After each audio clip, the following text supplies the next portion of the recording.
এখন আমি তো চাচ্ছি যে আমার মাধ্যমে আমার ভাতিজা আছে দুইটা, এদেরকেও 2 মাসের মধ্যে পাঠাবো। আসসালামু আলাইকুম রহমতুল্লাহ। সেই সুদূর চট্টগ্রাম থেকে আমার এক ভালোবাসার ভাই আসলো। তো আমরা ভাইয়ের কাছ থেকে শুনে নিই ভাই আমাদের অফিসে কিসের জন্য আসলো। আসসালামু আলাইকুম রহমতুল্লাহ। আসসালামু আলাইকুম। ওয়ালাইকুম আসসালাম। ভাইজানের নামটা কি? আমার নাম মোহাম্মদ ইমন। মোহাম্মদ ইমন। জি। বাড়ি কোথায়?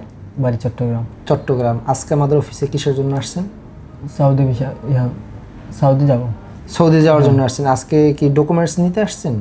জি, কাগজপত্র নিতে আসছি। কি পাইছেন যদি একটু বলতেন বা ক্যামেরাতে দেখাইতেন কি পাইছেন? বুঝা পাসপোর্ট পাইছেন, টিকিট পাইছেন, বিএমইটি কার্ড পাইছেন, বিএমইটি কার্ড, তারপরে ভিসা। জি। সব কিছু তো পাইছেন। জি।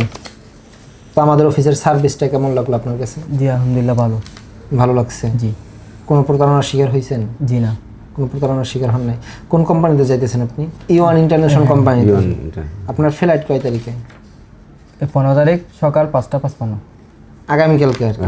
আগামীকালকে আপনার ভোর 5:55 ফ্লাইট। তো আপনার সাথে কে আসছে? আমার বাবা।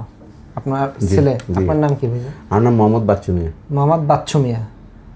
আপনার এই যে ছেলে আমাদের অফিসে আসছে বা সবকিছু বুঝে বলে, এখন আপনাদের ভিতরে অনুভূতিটা কি? আসলে আমার অনুভূতিটা হচ্ছে অনেক ভালো লাগতেছে। আরো ভালো লাগবে তখন যখন আমার ছেলেটা গিয়ে ওখানে কি কাজে যোগদান করবে। হ্যাঁ, এটা তখন আরো ভালো লাগবে। তেমনি কোনো প্রতারণার শিকার? এখানে কোনো প্রতারণার শিকার এখনো পর্যন্ত হয় নাই। এখনো পর্যন্ত সবকিছু ঠিকঠাক। সবকিছু ঠিক হ্যাঁ, আছে। ইনশাআল্লাহ আল্লাহর কাছে শুকরিয়া জানাচ্ছি। আরো শুকরিয়া জানাবো নামাজ পড়ে যদি আমার ছেলে কি ওখানে গিয়ে ভালো থাকে। ইনশাআল্লাহ ভাইজান, ইনশাআল্লাহ আমরাও দোয়া করি। কারণ আপনি পাসপোর্ট দেওয়ার আগে আমরা যে কথা দিচ্ছিলাম সব কথা কাছে মিল পাইছেন ইনশাআল্লাহ। আপনি যে যাইতেছেন, যদি আপনার বাড়ির আশেপাশে কেউ বা আপনার কাছে যদি কেউ জানতে চায় যে ইমন ভাই কোন অফিসের মাধ্যমে গেছে বা এই অফিসের সার্ভিসটা কেমন, তখন তাদেরকে কি বলবেন? এখন আমি তো চাচ্ছি যে আমার মাধ্যমে আমার ভাতিজা আছে দুইটা, এদেরকেও 2 মাসের মধ্যে পাঠাবো। 2 মাসের মধ্যে? আমি বলছি ভাই আমার আঙ্কেলকে, হ্যাঁ, যার সাথে কথা বলে আসছে, হ্যাঁ হ্যাঁ, একে বলছি যে 2 মাসের মধ্যে আমার ছেলে গেলে আমার ভাতিজা আছে দুইটা, 2 মাসের মধ্যে এদেরকেও দিব। ঠিক আছে? প্লাস এলাকা যদি আরো যদি কয়েকজন থাকে এদের মাধ্যমে যদি আমি পাঠাতে পারি, ওখানে যদি একটা মানে বিশ্বস্ত কি আস্তে আস্তে বিশ্বস্ত হয়ে যায়, তাহলে আরো অনেকেই অনেকখানে যদি যাই ওখান থেকে আমি নিয়ে এসে এখানে নিয়ে আসবো ইনশাআল্লাহ। মানে একটা সঠিক পথে নিয়ে আসবে এদেরকে। তো সবাই তো দেখলেন এই যে আঙ্কেল তার ছেলেকে নিয়ে আসছে, যখন পাসপোর্ট দিছিল সেই সময় যে অনুভূতিটা ছিল এখনের অনুভূতি কিন্তু রাত দিন তফাৎ।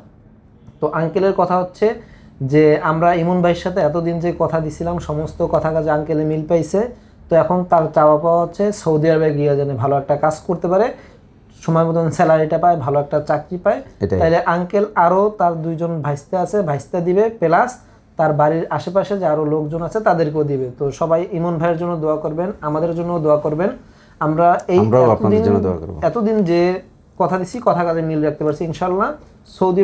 সৌদি আরবে যাওয়ার পরও যদি আমরা সমস্ত কিছুতে মিল রাখতে পারি, আমাদের জন্য দোয়া করবেন, ইমন ভাইয়ের জন্য দোয়া করবেন। আসসালামু আলাইকুম ওয়া রাহমাতুল্লাহ।